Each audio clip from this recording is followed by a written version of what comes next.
Buenos días, hermanos.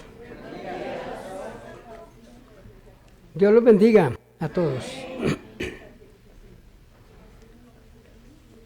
El día de hoy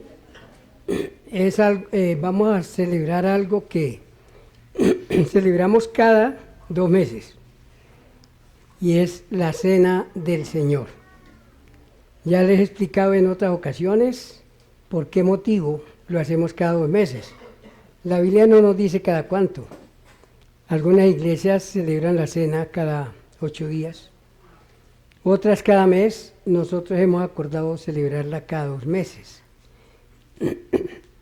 Pero antes de presentar el mensaje, quiero que me acompañen en una oración. Vamos a hablar hoy de la muerte de Cristo, tesoro incalculable. La muerte de Cristo es nuestro tesoro incalculable. ¿Quién lo creyera, no? Que la muerte de alguien, nosotros pudiéramos gozarnos en la muerte de alguien, pero así es. Es el tesoro más valioso que tenemos todos los creyentes del mundo. Entonces, hermanos, vamos a orar. Por favor, inclinen su cabeza. Padre, en este momento, bendito Dios, en que nos presentamos delante de ti, lo hacemos con temor y temblor, porque no es algo pasajero, no es algo liviano el mensaje que tú nos has encomendado. No es algo liviano tomar en nuestras manos este libro santo, que es tu palabra escrita, para darla a conocer, para que las personas que escuchan, tanto los convertidos como los no convertidos, esta palabra pueda llegarles a lo más profundo de su alma, como nos llegó a nosotros en aquel día, Señor. Aquel día que andábamos perdidos en el mundo, que andábamos deleitándonos de las cosas de este mundo. Pero tú, Señor, tu palabra nos alcanzó y nos confrontó e hizo que viéramos la situación lamentable de pecado en la que vivíamos. Fuimos confrontados con tu palabra, Señor. Y fue un momento muy duro, pero muy hermoso, porque en ese momento nos dimos cuenta que necesitábamos urgentemente venir a ti, Padre Santo. Y tú nos diste fuerza, y nos diste arrepentimiento, y nos diste fe para venir a ti, Padre. Y vinimos humillados, confesando nuestro pecado. Y tú nos perdonaste, nos limpiaste y nos diste el nuevo nacimiento. Nos hiciste nuevas criaturas.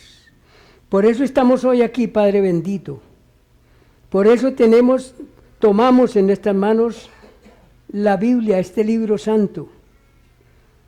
Y, Señor, hoy lo presentamos delante de todos los que escuchan y de todos los que están presentes en este lugar.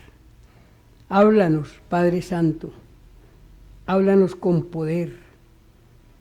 Llega a lo profundo del alma, del corazón de cada uno de nosotros. Te lo rogamos en el nombre bendito de nuestro Señor Jesucristo. Amén.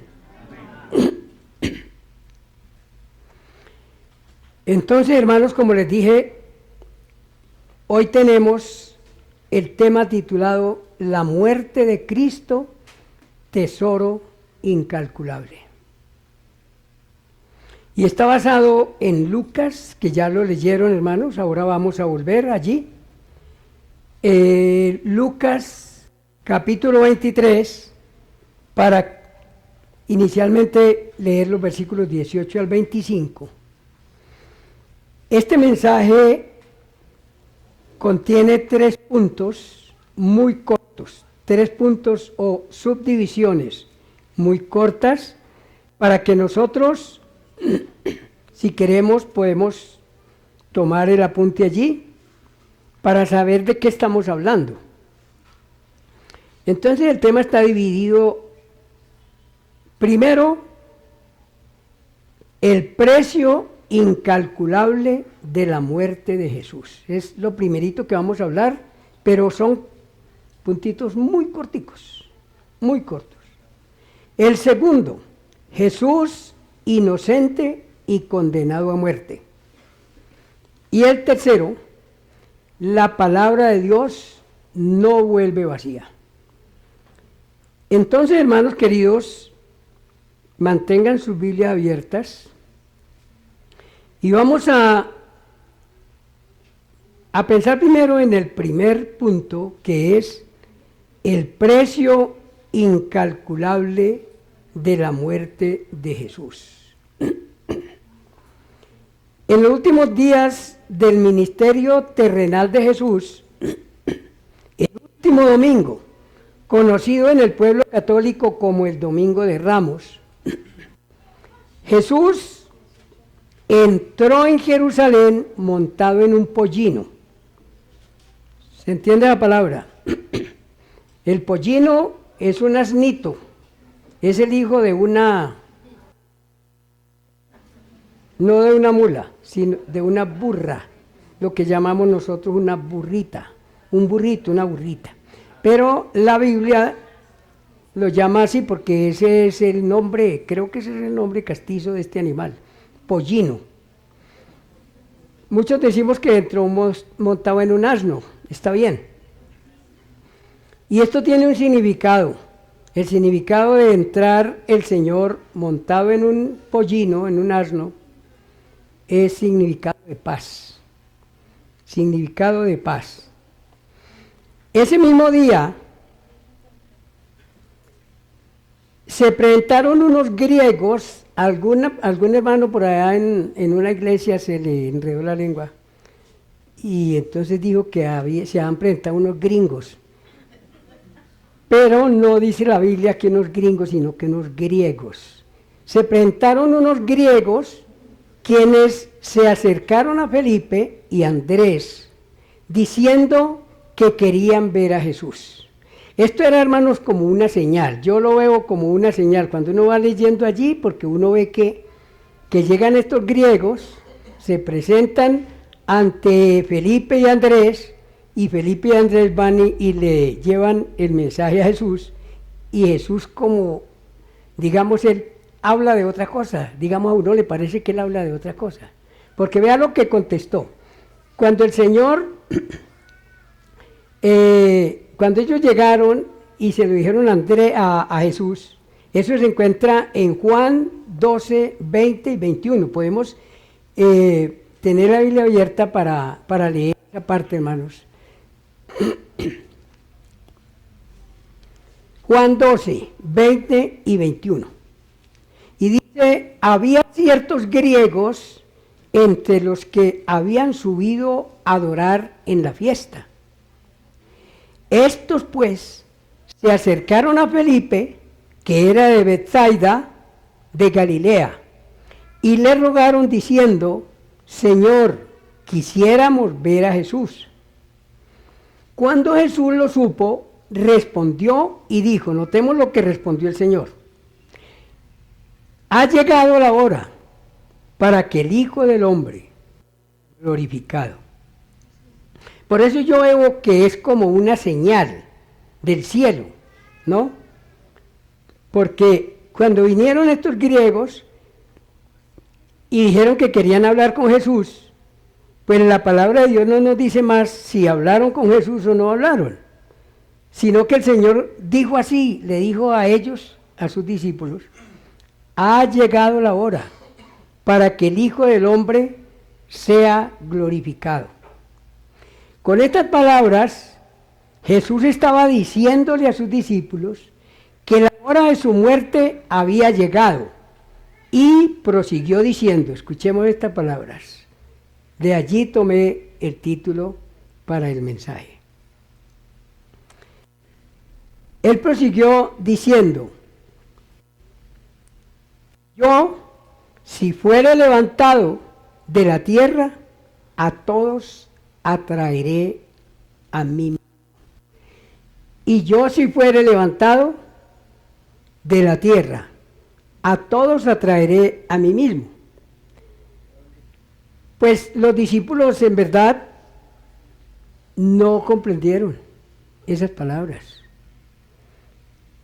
Y uno cuando es un principiante, o sea, cuando está leyendo la Biblia por primera vez, cuando no ha tenido la dicha de haber nacido de nuevo, de haber sido transformado, de haber abierto sus ojos espirituales, cuando uno anda en la oscuridad de este mundo, no entiende la palabra de Dios. Yo recuerdo que, por ejemplo, hay algo allá en el Evangelio de Juan, en el capítulo 3, cuando el Señor dice, el viento sopla de donde quiere y oye su sonido, pero no sabes de dónde viene ni a dónde va. Y muchas personas a mí me han preguntado, ¿y eso qué quiere decir? ¿Eso qué quiere decir? O sea, para nosotros ya es más comprensible. Nosotros ya entendemos, ¿cierto? Porque el Señor viene hablando del nuevo nacimiento y Él está explicando lo que es el nuevo nacimiento. Pero cuando la persona está en tinieblas, verdaderamente esas palabras, como decimos nosotros, esa persona queda gringo. No entiende nada. Y así pasa aquí con los discípulos, aunque ellos venían caminando con Jesús por mucho tiempo, pues ya por 3 años. Sin embargo, y Él había venido repitiéndolos, porque eso lo vemos a lo largo de los evangelios. Vemos que el Señor venía repitiéndole, es necesario que el Hijo del Hombre vaya a Jerusalén, sea tomado por los gentiles y sea muerto y resucite al tercer día. Eso se lo dijo varias veces a los discípulos. Pero los discípulos no esperaban eso, ellos no entendían. En ese momento ellos, la esperanza de ellos es que Jesús llegara a ser ese gran rey que venía a librarlos de la opresión de los romanos y que venía a liberarlos. Y ellos como buenos judíos tenían esa esperanza. Y eso lo vemos nosotros al final. Cuando el Señor ya había resucitado, ellos seguían todavía con esa misma idea. Recordemos ahí en el libro de los Hechos, en el capítulo 1, como en el versículo 7 u 8, donde ellos le preguntan a Jesús y le dicen, Señor, ¿restaurarás el reino a Israel en este tiempo? Y el Señor dice, no os toca a vosotros saber los tiempos y las sazones que el Padre puso en su sola potestad. O sea, ellos seguían todavía esperando que Jesús, porque cuando mataron a Jesús, pues el ánimo se les vino al suelo. Pero cuando resucitó el Señor, volvieron a tomar a entusiasmo y dijeron, bueno, entonces ahora sí. El caso, hermanos, es que son palabras, son expresiones que el Señor Jesucristo dice y que muchas veces nosotros convertidos ya nos da un poquito de lidia para entenderla, ¿cierto? Tenemos que ir a la palabra de Dios, tenemos que mirar el contexto para nosotros entender qué es lo que está diciendo el Señor allí. Porque mire esta palabra, dice, y yo, si fuere levantado de la tierra, a todos atraeré a mí mismo. ¿Cómo así que si fuere levantado de la tierra y cómo así que los atraeré? Son cosas que uno así a simple vista no entiende. Entonces sus discípulos no comprendieron las palabras, pero nosotros hoy, que podemos entenderlas más claramente, sabemos que son hermosas, pero muy dolorosas. Esas eran las palabras del Señor, palabras hermosísimas. Pero hermanos, cuando nosotros nos adentramos a mirar, nos metemos allá, en la historia de lo que ocurrió y en ese momento, cuando lo tomaron preso, cuando lo azotaron, cuando casi lo despedazaron, estando él vivo, eso es muy doloroso. Pero cuando nosotros vemos el desarrollo de todo eso, cuando nosotros vemos que todos esos golpes toda esa martirio que sufrió el Señor tenía un propósito muy elevado y que hoy es precisamente lo que nos ha dado vida nueva y vida eterna. Entonces, hermanos queridos, ahí es cuando nosotros entendemos que esas palabras son muy hermosas y que aunque son muy dolorosas también, sin embargo, es verdaderamente, como decíamos hace unos 20 días, es la columna vertebral del cristianismo. O sea, si Cristo no hubiera resucitado, que eso fue lo que dijo Pablo allá también en 1 Corintios, ¿cierto? Donde dice que si Cristo no hubiera resucitado, nosotros seríamos los más dignos, dignos de lástima, ¿cierto? Los más miserables del mundo, porque resulta que nuestro capitán, aquel que vino como el salvador del mundo, resulta que lo mataron. ¿Cómo le parece? Y lo mataron y está muerto y está en la tumba. Y entonces los discípulos, ¿qué? ¿Qué pasó con ellos? Y si el Señor Jesucristo se hubiera quedado allá en la tumba, hermanos, se hubiera sido un desastre muy horrible. Pero el Señor resucitó. Se levantó victorioso de la tumba. Entonces, hermanos queridos, eso es lo más valioso. O sea, la muerte de Cristo, tesoro incalculable. No tiene precio. No tiene precio. Hermanos, porque era necesario que nuestro bendito Salvador fuera levantado en una cruz, pero a la vez era la más grande bendición para el mensaje de salvación en todo el mundo. Este es el primer puntito, hermanos, muy corto. Vamos a ir al segundo. El segundo punto. Jesús inocente y condenado a muerte. Inocente y condenado a muerte, como lo vamos a ver ahorita, por boca de Pilatos. El jueves en la noche, los fariseos prendieron a Jesús en el huerto de Getsemaní y lo llevaron a Pilato. Después de interrogarlo, quería dejarlo en libertad, porque no halló en él ningún delito. Pero sus enemigos, hermanos, pues uno se ponía a pensar, el Señor Jesucristo tiene enemigos. ¿Cómo así que Dios tiene enemigos? Y hermanos queridos, y si hay alguien que tenga enemigos en este mundo, es Dios. ¿Ah? ¿Cómo le parece? Que debiera de ser el que adoramos, el que todos adoramos, al que todos le rendimos homenaje, por lo grande, por lo hermoso, por la vida que nos dio, por la obra que realizó en la cruz. Pero a pesar de todo eso, es el que más enemigos tiene en este mundo. Es terrible, ¿cierto?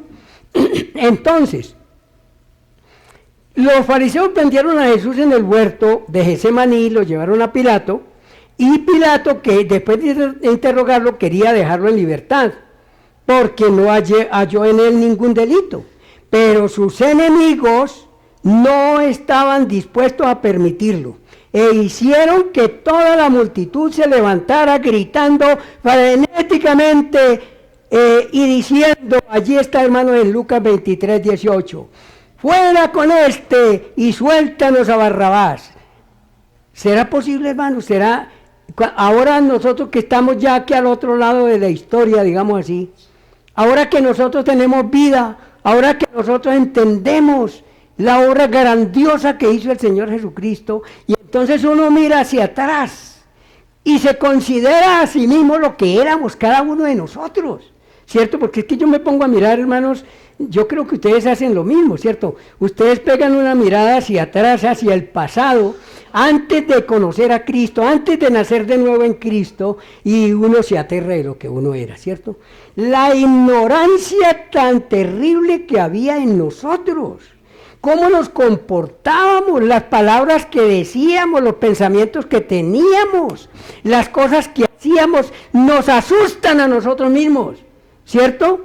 Y hermanos, eso es lo que vemos aquí, eso es lo que vemos aquí en esta situación, que esa gente, cuando Pilato quería soltar a Jesús, No, los enemigos de ninguna manera ellos iban a levantar cielo y tierra, iban a hacer lo que fuera, pero ellos no lo iban a permitir y comenzaron a gritar, ¡fuera con este! Y suéltanos a Barrabás. ¿Y quién era Barrabás?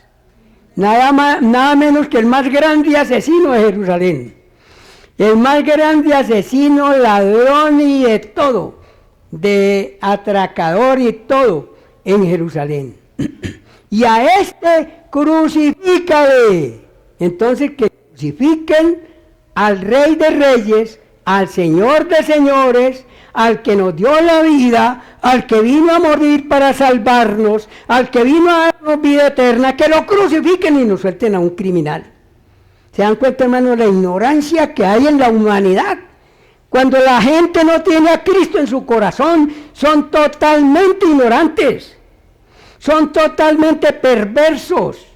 Por eso dice la palabra de Dios que engañoso es el corazón del hombre más que todas las cosas y perverso. Y ni siquiera nosotros lo conocemos. Ni siquiera el hombre conoce su propio corazón. Y las voces de los principales sacerdotes y de la multitud prevalecieron porque ellos solo levantaron a la multitud y todos gritaron, crucifícale, crucifícale. Y entonces esa voz ensordeció a todos y prevaleció. Entonces Pilato sentenció que se hiciese lo que ellos pedían, sabiendo Pilato que Jesús era inocente. Porque él vino y lo examinó. Él vino y habló con él y se dio cuenta que Jesús era un hombre totalmente diferente a todos los que le hubieran presentado a él en su vida. Jesús era un hombre excepcional, diferente, un manso cordero, un hombre bueno, un hombre sano, un hombre santo. Pilato se dio cuenta de eso al hablar con Jesús. Y por eso él salió y le dijo, mire, este hombre no tiene ningún delito, yo lo voy a soltar. ¡No! Y comenzaron a gritar todos, en medio de su ignorancia, en medio de su pecado. Entonces, ¿qué le quedó a Pilato? Pues Pilato se encontraba en una situación difícil en que se encuentran los gobernantes. Porque entonces los sacerdotes judíos eran los que lo manipulaban, ¿no? Y entonces, si sueltas a este, te acusamos con el César. Y entonces, claro, el César pues, era el que mandaba en todo ese país, en todo Roma, y que tenía dominado ahora al país de los judíos, habían conquistado. Entonces, acusarlo con el César era perder el puesto. Entonces le tocaba a Pilato salirse de allá, dejar su trono e irse por allá a emborrar zapatos, seguramente. Entonces, hermanos queridos, ese es el temor que le da a la gente. Por eso hay muchos gobernantes que sabiendo la verdad la callan, porque temen perder sus puestos. Eso es lo que le pasó a Pilato, hermanos. Entonces ellos ya le habían anunciado y le habían dicho, si sueltas a este te acusamos con el César, no eres amigo del César. Entonces, hermanos queridos, la pusieron muy difícil a Pilato. Y entonces Pilato entregó a Jesús a la voluntad de ellos. Le entregó a la voluntad de ellos. Entonces le tomaron y le llevaron para crucificarle. Versículo 33, ahí donde estamos, hermanos. Cuando llegaron al lugar llamado de la Calavera, le crucificaron. Y Jesús, allá pendiendo de la cruz, decía, Padre, perdónalos, porque no saben lo que hacen. Y hermanos queridos, esto es algo que nosotros debemos de tener en cuenta y por eso nosotros debemos tener compasión con aquellos que andan en la oscuridad. Así sea mi papá, mi mamá, mi hermano, mi hijo, la persona, cualquier persona de nuestra familia o algún vecino o amigo que nosotros queremos mucho. Pero nosotros tenemos que saber que están en tinieblas. La persona que no tiene a Cristo está ciego y por eso el Señor Jesucristo dijo, si un ciego guía a otro ciego, los dos van a caer en el hoyo, porque la humanidad está ciega. Y en otra ocasión el Señor dijo, deja que los muertos entierren a sus muertos, porque la humanidad está muerta. Y nosotros tenemos que saber eso, hermanos, tenemos que recordar eso, tenemos que tener compasión de los que andan perdidos, porque nosotros anduvimos perdidos y el Señor nos rescató. Y nos rescató no porque seamos muy buenas personas, sino por misericordia. Por misericordia, porque nosotros no andábamos buscando a Dios. ¿Quién de nosotros aquí andaba buscando a Dios? Nadie. Estábamos felices en el pecado, andábamos felices en el pecado, pero un día la mano del Señor vino y nos atrajo. Por eso Él dijo, a muchos atraeré a mí mismo. Nos atrajo el Señor con esos lazos de amor. Y entonces, hermano, por eso es lo que nosotros tenemos que saber. Y por eso nosotros debemos evangelizar. Debemos llevar este mensaje del Evangelio a todo aquel que tengamos a nuestro lado. No debemos perder ninguna oportunidad. Ninguna oportunidad. Nosotros debemos presentarle esta palabra a toda persona, porque sabemos que andan perdidos en el mundo sin Cristo. Jesús lo que decía era, Padre, perdónalos, porque no saben lo que hacen. Cuando era como la hora sexta, hubo tinieblas sobre toda la tierra hasta la hora novena. La hora sexta eran las 12 del día y la hora novena eran las 3 de la tarde para los judíos. Y a la hora sexta se oscureció y el velo del templo se rasgó por la mitad. Entonces Jesús, clamando a gran voz, dijo, Padre, en tus manos encomiendo mi espíritu.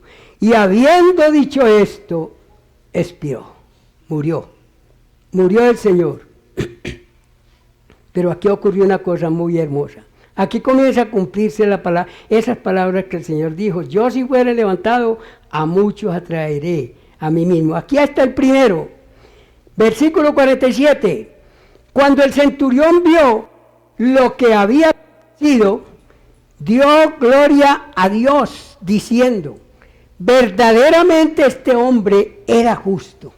Pero hermanos, allá en el Evangelio de Mateo, en el capítulo 27 y el versículo 54, está mucho más claro, estas mismas palabras, mucho más claras.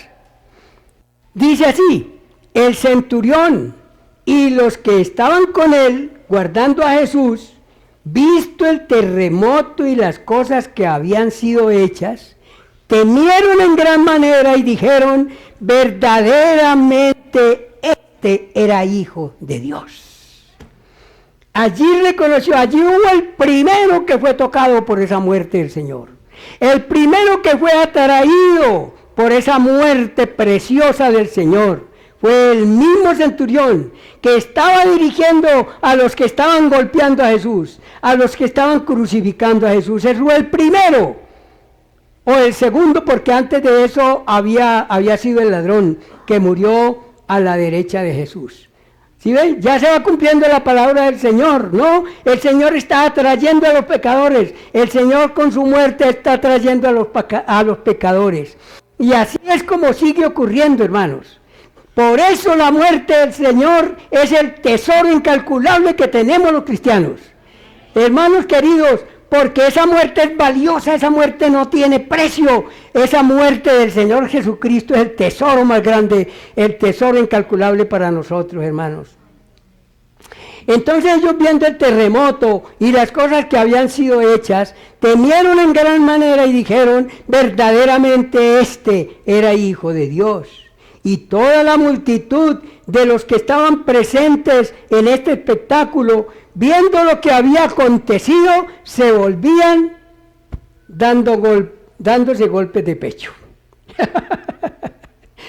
Ustedes conocen eso, ¿cierto? Ustedes conocen eso. Yo me acuerdo que los abuelos en ese tiempo usaban mucho esa expresión, ¿no? Apenas se da golpes de pecho, pero no más. De ahí no pasa. Esto es lo que hace mucha gente. Cuando se les explica acerca de la injusticia cometida contra Jesús y que su muerte es para el perdón de nuestros pecados, se dan la vuelta como si esto no tuviera que ver con ellos nada, o sea, que hacen lo mismo que aquellos, se dan golpes de pecho, pero de ahí no pasan. ¿Conocen ustedes personas así? ¿Sí? ¿Sí conocen así, Gloria? ¿Alguna persona? Bueno, entonces uno le habla a las personas y muchas personas entienden, ¿cierto? Muchas personas entienden el mensaje y entienden el mensaje y apenas se dan golpes de pecho, pero no pasa nada más. No pasa nada más, de ahí no pasa. Bueno, este fue el segundo puntito. Vamos al tercero. La palabra de Dios no vuelve vacía. La palabra de Dios no vuelve vacía.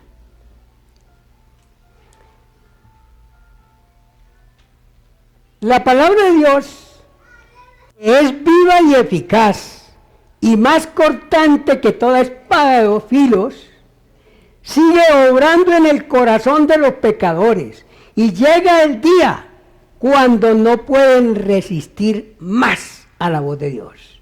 Hermano, a mí me pasó eso.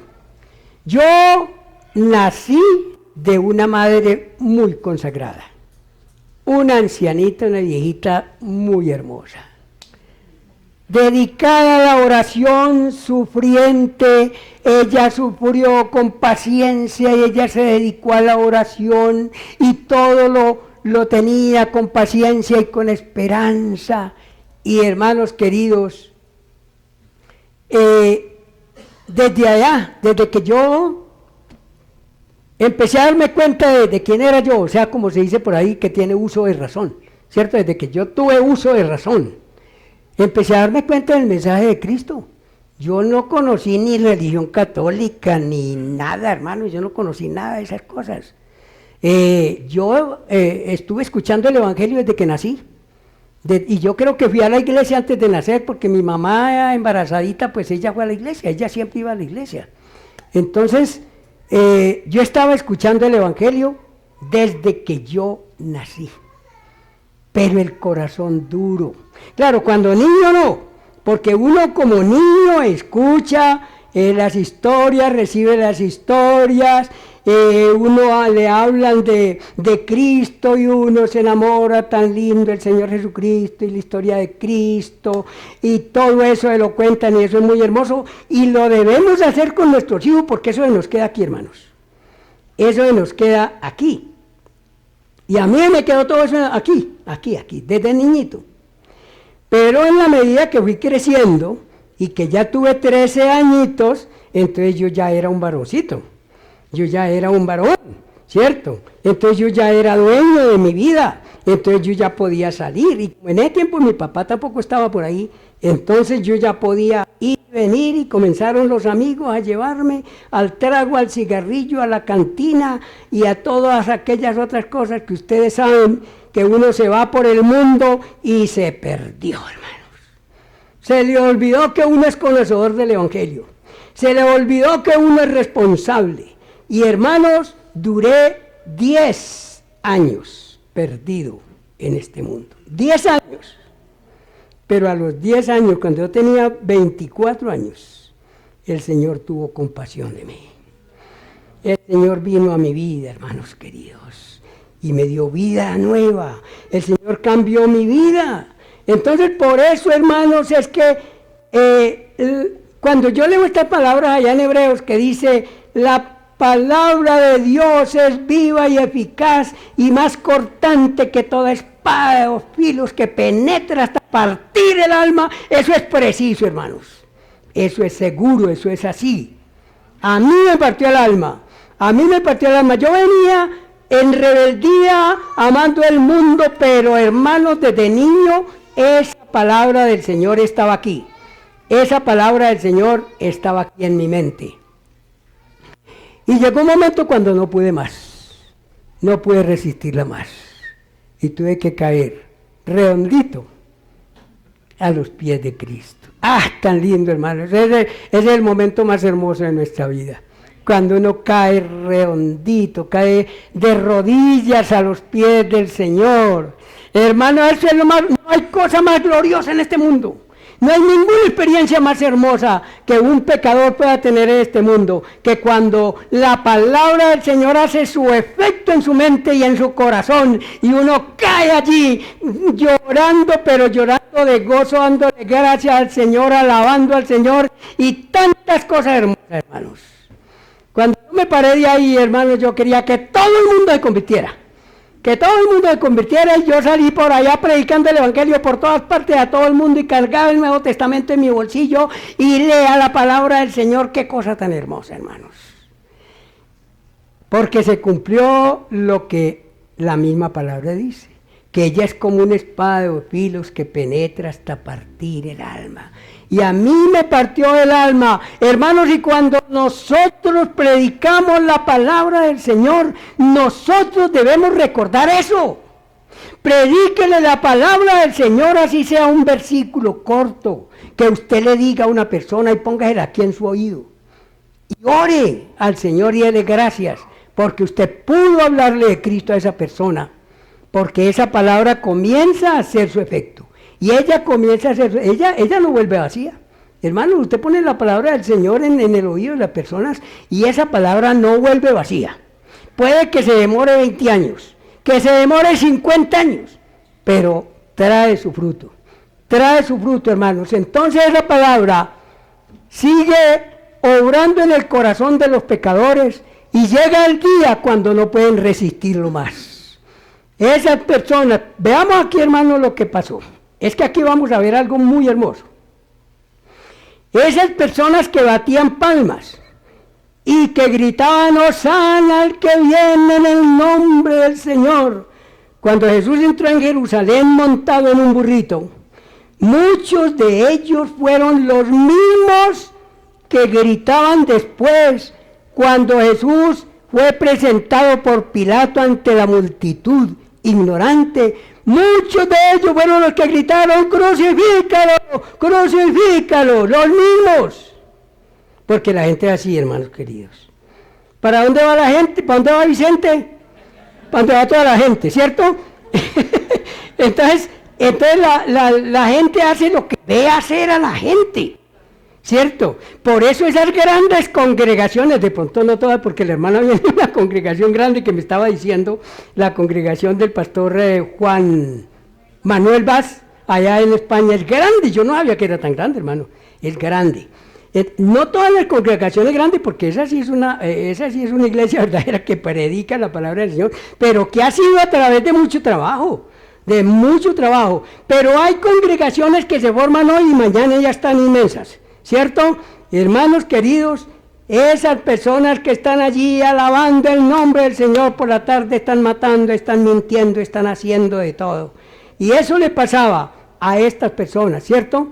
Entonces los que gritaban cuando Jesús entró a Jerusalén en el burrito, Hosana al que viene en el nombre del Señor, después nosotros los encontramos allá ante Pilato gritando, crucifícalo, crucifícalo. Y así es la gente, hermanos.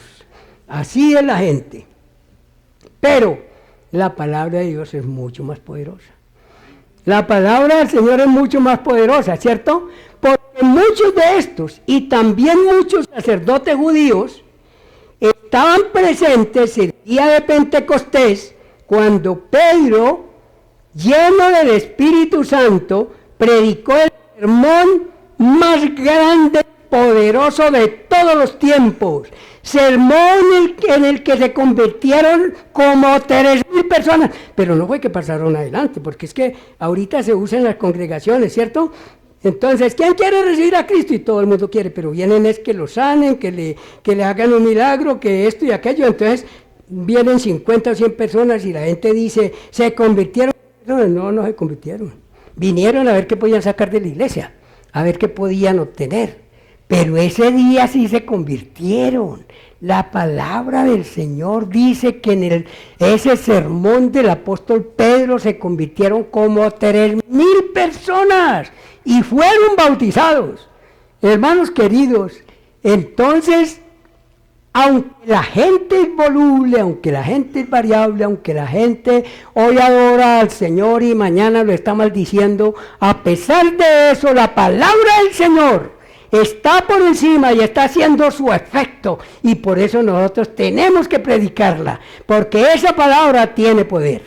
La palabra de nosotros no tiene poder, pero la palabra de Dios tiene poder, hermanos queridos, y por eso nosotros debemos predicarla, debemos enseñarla. Ese sermón de Pedro fue ese sermón glorioso. Pedro invitó a la multitud presente al arrepentimiento, y eso lo encontramos en Hechos 2, en el capítulo 22 hasta el 24. Hechos 2, en el capítulo 12, del versículo 22 hasta el 24. Y entonces Pedro se para y dice: varones israelitas, oíd estas palabras. Jesús Nazareno, varón aprobado por Dios entre vosotros, con las maravillas y prodigios y señales que Dios hizo entre vosotros por medio de él, como vosotros mismos sabéis. A este entregado el determinado consejo y anticipado conocimiento de Dios, prendisteis y matasteis por manos de inicuos, crucificándole. O sea, es una acusación tremenda, hermano. Allí estaban las autoridades judías y estaban las autoridades romanas, y ahí estaba toda esa turba que había llevado a Jesús a la crucifixión. O sea, que para uno predicar un mensaje en medio de semejante cantidad de gente y que eran los enemigos de Jesús, uno tiene que estar lleno del Espíritu Santo. No puede ser de otra manera, hermanos. No puede ser de otra manera. Y eso es lo otro que nosotros hemos venido repitiendo y enseñando aquí, hermanos. Hoy en día, ¿cómo puede una persona estar llena del Espíritu Santo? Llénese de la palabra de Dios y viva la palabra de Dios, y usted está lleno del Espíritu Santo. Porque la palabra de Dios es la que nos da poder. La palabra de Dios es la que nos da sabiduría. La palabra de Dios es la que nos da ese avivamiento y ese empuje, y nosotros vamos para adelante, hermanos, y no le tememos a nada. Pero tenemos que estar llenos del Espíritu Santo, estar llenos de la palabra del Señor. Y sigue diciendo la palabra del versículo 24, al cual Dios levantó, suelto los dolores de la muerte, por cuanto era imposible que fuera retenido por ella. A este Jesús resucitó Dios, del cual todos nosotros somos testigos. Y les dice: sepa pues, o sea, no se nos olvide, mis queridos, no, una advertencia, sepa pues, ciertísimamente, toda la casa de Israel, que este Jesús a quien vosotros crucificasteis, Dios le ha hecho Señor y Cristo. Ahora, la palabra Cristo para ellos era nada menos que el enviado de Dios. El enviado de Dios. Y ellos lo habían matado porque creían que ese era una basura, que ese hombre lo podían, hicieron con él todo lo que quisieron, lo patearon, lo golpearon, lo escupieron, le hicieron de todo, porque ellos creían que ese Jesús era un loco. ¿Cómo así que es hijo de Dios? Pero cuando Pedro se para, hermano, y le predica este sermón tremendo, y les dice: sepa pues, no se lo olviden, mis queridos, ustedes están entre la espada y la pared, si no se arrepienten, ya saben para dónde se van. Eso es lo que les dijo Pedro. Les dijo: a este Jesús resucitó Dios, de lo cual todos nosotros somos testigos. Entonces, este Jesús a quien vosotros crucificasteis, Dios le ha hecho Señor y Cristo. Y escuchen esto, hermanos. Aquí viene la obra de la palabra del Señor. Esa palabra del Señor que fue sembrada desde allá, desde que comenzó el ministerio de Jesús. Esos que gritaban allá: Hosana al que viene en el nombre del Señor, y después crucifícale, crucifícale. Después estaban aquí presentes cuando Pedro estaba predicando, y entonces dice el versículo 37, al oír esto, se compungieron de corazón y dijeron a Pedro y a los otros apóstoles: varones, hermanos, ¿qué haremos? Hermanos queridos, llega un momento cuando el pecador se queda sin las armas, se queda desarmado completamente, se queda sin salida, no tiene nada que hacer, no puede hacer nada, porque lo único que puede hacer es humillarse a Cristo y arrodillarse, venir arrepentido ante Él. Es lo único que puede hacer el pecador. Entonces ellos dijeron, entonces ahora ¿qué haremos? Si nosotros fuimos los que matamos al Hijo de Dios, qué pecado tan grande el que nosotros cometimos, ahora ¿qué va a pasar con nosotros? ¿Qué haremos? Y la respuesta de Pedro le dijo, arrepentidos. Por eso el mensaje no puede cambiar, hermanos. No le diga a nadie, Cristo te ama. No le diga a nadie, Cristo te ama, antes de que le dé este mensaje. Antes de que le dé este mensaje y ponga al pecador contra la pared, porque el pecado lo tiene que poner contra la pared y el pecador tiene que hacer que es un pecador perdido.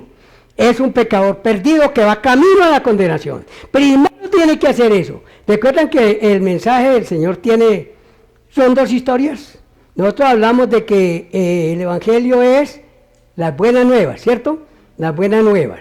Y entonces todos quieren dar la nueva, la buena, la agradable, la hermosa. Cristo te ama. No, un momentico. Primero tiene que darle la noticia mala. La noticia mala. ¿Cuál es la noticia mala? Todos pecaron y están destituidos de la gloria de Dios. No me olvide, puede ser el Papa, puede ser el presidente, puede ser el misionero, puede ser esa persona que anda por ahí dándose de cristiano, o ese comerciante, o ese asesino, o cualquiera. Todos pecaron y están destituidos de la gloria de Dios. Es el primer mensaje que tenemos que darle a la gente. Porque, hermano, ¿cómo se va a arrepentir una persona? ¿De qué se va a arrepentir? Si no se ha dado cuenta que es pecadora. ¿Cierto? Ese es el error que se comete hoy en día en la evangelización. ¿Cómo así que Cristo te ama? ¿Quién dijo que Cristo ama al pecado? Cristo ni ama al pecado ni ama al pecador. Porque Cristo está llamando al pecador al arrepentimiento, y si no lo hace, entonces la ira de Dios está sobre los hombres que detienen con injusticia la verdad. Eso es lo que dice la palabra del Señor. No va a creer, hermano, que, ay, tan lindo mi hijo, tan querido y muy buen hijo. La ira de Dios está sobre él si no se arrepiente. Mi hija muy linda, la ira de Dios está sobre ella si no se arrepiente. Y esa debe ser la predicación, la enseñanza y el mensaje que nosotros tenemos que tener todos los días para nuestros hijos y para nuestros parientes. Esa es la verdad. Primero la ira de Dios. Dese cuenta que la ira de Dios está sobre usted, para que después sí pueda ser objeto del amor de Dios. Para que pueda ser objeto del amor de Dios. Entonces, pero Pedro le dijo, arrepentíos y bautícese cada uno de vosotros en el nombre de Jesucristo para perdón de los pecados. ¿Y qué? Y recibiréis el don del Espíritu Santo. ¿Y cuál es el don del Espíritu Santo? La salvación, la salvación. El don del Espíritu Santo es la salvación, el perdón de nuestros pecados. Es cuando el pecador viene humillado, arrepentido, pidiéndole al Señor el perdón, y Señor, tenga misericordia de mí. Le da el primer regalo, el más grande regalo, que es la salvación. Ese es el don del Espíritu Santo. Y dice, y con otras muchas palabras testificaba y les exhortaba diciendo, sed salvos de esta perversa generación. Cuando ellos ya se dieron cuenta, entonces Pedro les dijo, ¿se dan cuenta dónde están ustedes? Ustedes están metidos en medio de una generación perversa, mala, criminal. Esa es la generación, esos son sus vecinos. Esos son los sacerdotes judíos, esos son los escribas y los fariseos, y esos son todos los que pidieron la muerte de Jesús. Es una generación perversa, y ustedes están en medio de eso. Sean salvos, pídanle al Señor que los saque de ahí. Así que los que recibieron su palabra fueron bautizados, y se añadieron aquel día como 3,000 personas. Se añadieron. No fue que levantaron la mano. No fue que levantaron la mano y se fueron después por allá a seguir su vida como antes la llevaban. No, se añadieron a la iglesia como 3,000 personas. Hermanos, y mire lo que dice en Hechos 6:7. En Hechos 6:7 lo puede buscar prontito y dice así. Y crecía la palabra del Señor y el número de los discípulos se multiplicaba grandemente en Jerusalén. Y también muchos de los sacerdotes obedecían a la fe. Oiga, muchos de los sacerdotes. ¿Quiénes fueron los que condenaron a Jesús a la muerte? Los sacerdotes. Los sacerdotes, ¿cierto? Y muchos de estos fueron alcanzados por la palabra del Señor. Así que, hermanos, muchos de ellos obedecieron también a la fe. Así se cumple y se sigue cumpliendo la palabra del Señor que dijo, y yo, recuerden, volvemos al principio, que el Señor dijo, y yo, si fuere levantado de la tierra, a todos atraeré a mí mismo. Por eso, hermanos, la muerte del Señor es tan hermosa, hermano, pero es tan digna de que nosotros nos metamos ahí a escudriñar. Busque, investigue, hermano, en la Biblia y otros libros que le ayuden, qué es la muerte de Jesús. Porque la muerte de Jesús es lo más valioso, la muerte de Jesús es lo más grandioso, que a pesar de haber sido tan dolorosa, a pesar de haber sido tan terrible, es el tesoro incalculable que tenemos nosotros, hermanos. Entonces, así se cumplió y se sigue cumpliendo la palabra del Señor. Yo, si fuere levantado de la tierra, a todos atraeré a mí mismo. Así es como la muerte del Señor Jesucristo, que es nuestro tesoro incalculable, sigue atrayendo muchos pecadores al arrepentimiento alrededor del mundo.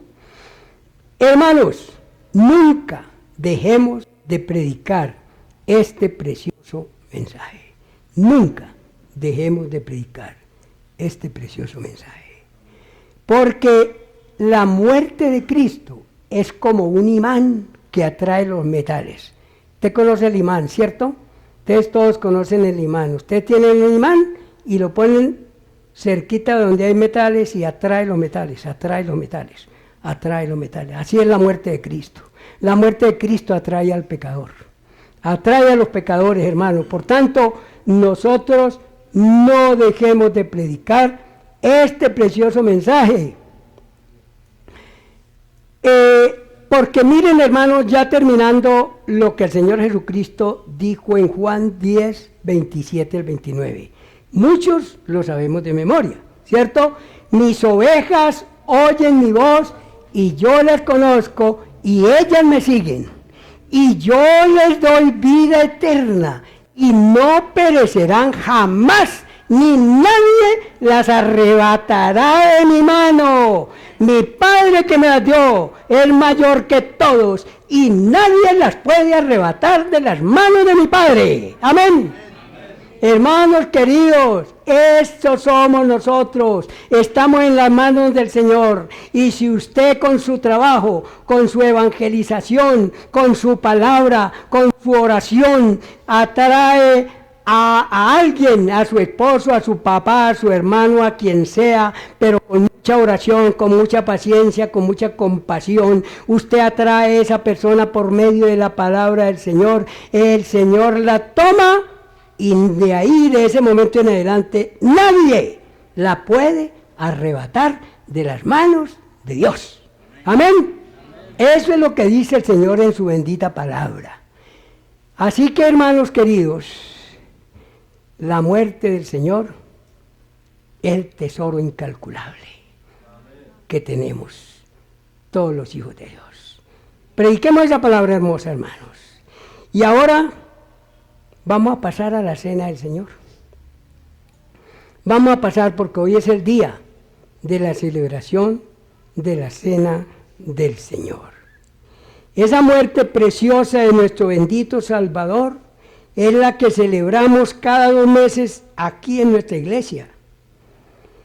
Hoy invito a todos los redimidos a participar con gozo de la mesa del Señor. Los redimidos, o sea, los redimidos son los que se han arrepentido. Como dice la palabra del Señor aquí en Primera de Corintios, vamos a buscar Primera de Corintios 11, 23. Primera de Corintios 11, 23.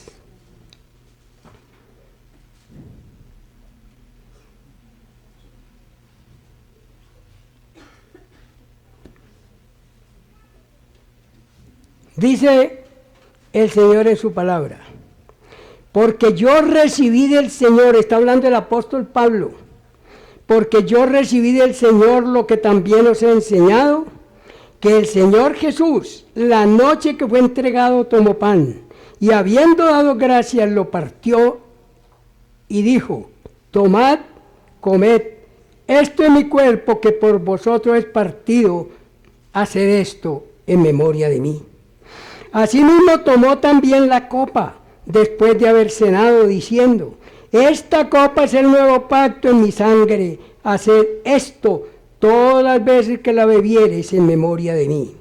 Así pues, todas las veces que comiereis este pan y bebiereis esta copa, la muerte del Señor anunciáis hasta que Él venga. O sea que esto es lo que la iglesia de Cristo ha de hacer por todo el tiempo que esté en esta tierra.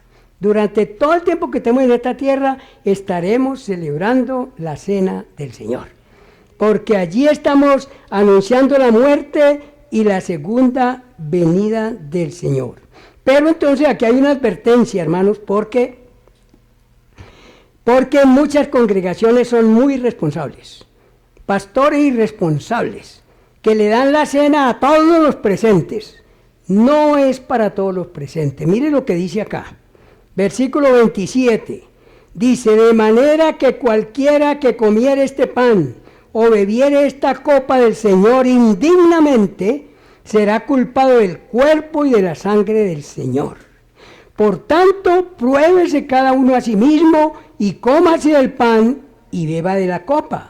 Porque el que come y bebe indignamente sin discernir el cuerpo del Señor, juicio come y bebe para sí. Por lo cual hay muchos enfermos y debilitados entre vosotros y muchos otros han muerto. Debido a esto, hermanos, las cosas del Señor no se toman a la ligera. Las cosas del Señor son sagradas. Las cosas del Señor son hermosas. Y la cena, hermanos, es ese mandamiento que el Señor dejó para la iglesia, para que la celebremos en santidad y en obediencia. Así que las personas que hoy están aquí y que nos están visitando, pero que usted no ha nacido de nuevo, usted no se ha arrepentido de sus pecados, usted sigue amando el mundo y hoy está aquí presente y ha escuchado el mensaje, pero no ha nacido de nuevo, absténgase de tomar la cena. No tome la cena. Si usted no se ha arrepentido, si usted no es una persona nueva, una persona que alaba y glorifica al Señor y que da testimonio de su vida nueva, no tome la cena. Porque esto es para las personas, cuando dice tomar la cena del Señor indignamente, se está refiriendo a eso. Está creyendo que la cena del Señor es una comida cualquiera. No es. No es. Esto es santo, esto es sagrado, esto es hermoso, esto es puro. Entonces, los hermanos que tengan esa seguridad, que han venido a Cristo humillados, que han confesado su pecado al Señor, el Señor los ha perdonado y les ha dado vida nueva y ustedes tienen la seguridad de su salvación, pónganse de pie, hermanos. Los demás se quedan sentados. El que tenga esa seguridad de su salvación, póngase de pie para que participe de la cena del Señor. Vamos entonces a participar, hermanos, y vamos a recibir el pan y las copas. Los hermanos van a repartir el pan y las copitas. Si usted las tiene allí, no las come de una vez, sino que la tiene mientras está orando, para que todos a la vez la comamos. Entonces los hermanos van y usted recibe el pan y la copa y está en oración. Estemos en oración, hermanos, mientras tanto. En oración silenciosa, pidiéndole al Señor y dándole gracias, porque el Señor nos rescató de ese mundo perdido, porque el Señor tuvo misericordia de nosotros cuando andábamos perdidos en el mundo. Y el Señor, con su gran amor, vino y nos atrapó. Vino y nos tomó. Y con su santa palabra nos convenció de pecado. Y hoy estamos aquí. Hoy estamos aquí adorando al Señor, dándole gracias a nuestro bendito Salvador por esa obra grande, hermosa, que ha hecho en nuestras vidas. Porque hoy somos nuevas criaturas. Dice la palabra del Señor, si alguno está en Cristo, nueva criatura es. Las cosas viejas pasaron y ahora todas han sido hechas nuevas. Usted es una persona nueva. Usted es una persona que ha pasado de muerte a vida, que ha salido de la oscuridad, ha salido de las tinieblas, ha salido de ese mundo de pecado, de ese mundo de maldad, y el Señor lo ha traído, o la ha traído, a formar parte de su iglesia, de su cuerpo. Hoy dele gracias al Señor, allí en oración, alabe al Señor en su corazón, alábelo, porque solo Él ha podido hacer esta obra hermosa. Ninguno de nosotros andábamos buscando al Señor, ninguno de nosotros andábamos buscando a Cristo, sino que el Señor Jesucristo tuvo compasión de nosotros. Y un día envió a uno de sus mensajeros, o a varios mensajeros, para que nos trajeran este precioso mensaje. Y nos dio el mensaje, y lo recibimos. Y este mensaje llegó a lo profundo del alma. Y sentimos la necesidad urgente de arrepentirnos, de venir ante el Señor, pedirle perdón y pedirle la salvación.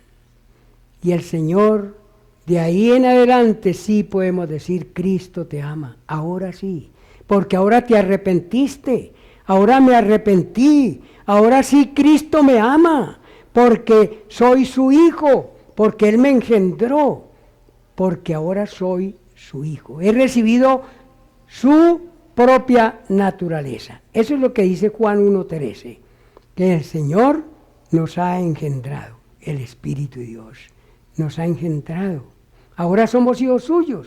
Por eso dice allá en Juan 1:12, dice a todos los que le recibieron, a los que creen en su nombre, les dio potestad de ser hechos hijos de Dios. Hasta ese momento no éramos hijos de Dios. Hasta ese momento éramos criaturas de Dios, creación de Dios, pero no hijos, porque no habíamos sido engendrados por el Espíritu de Dios.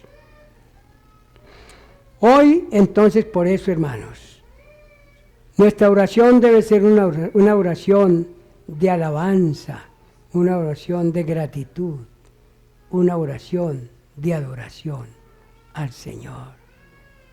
Dígale al Señor, gracias, Padre Santo, gracias, Señor, gracias por esa obra hermosa, Señor, porque yo, dígale usted hermano o usted hermana, yo andaba perdido, yo andaba perdida, y tú viniste a mí. Tú viniste a mí, Señor, y me buscaste y me rescataste, Señor. Por eso te adoro, por eso te alabo, Señor. Doy a ti la honra y la gloria.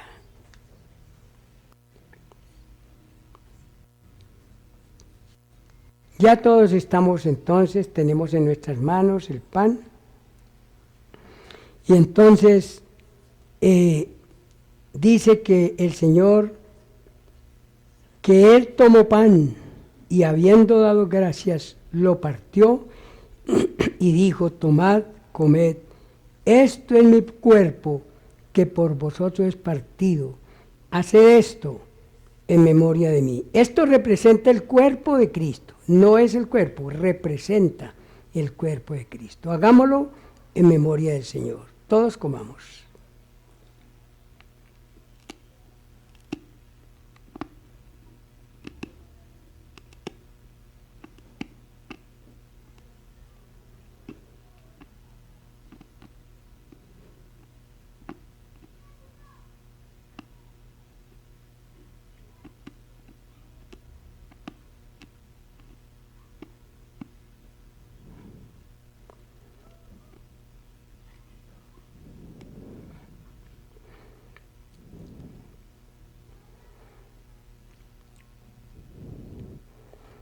Asimismo, tomó también la copa, después de haber cenado, diciendo,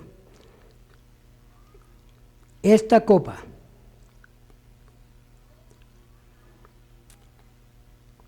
es el nuevo pacto en mi sangre.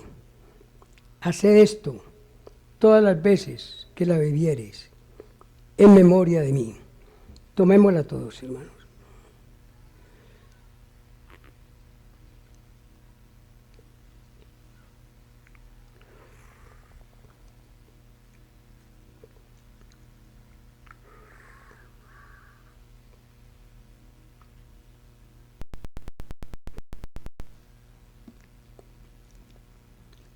Te damos gracias, Padre Santo,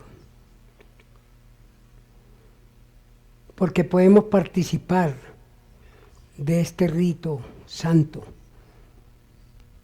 precioso, que nos recuerda tu muerte y tu próxima venida. Ayúdanos a mantenernos fieles, a vivir en santidad, en obediencia, en adoración a ti, Padre. Te adoramos, bendito Padre, y te damos las gracias. En el nombre bendito y santo de nuestro Señor Jesucristo. Amén. Hermanos, permanezcan así de pie. Tengan sus copitas allí. Tengan sus copitas allí. Vamos a cantar un himno. Vamos a cantar un himno hermoso. Y después los hermanos van a pasar recogiendo las copitas.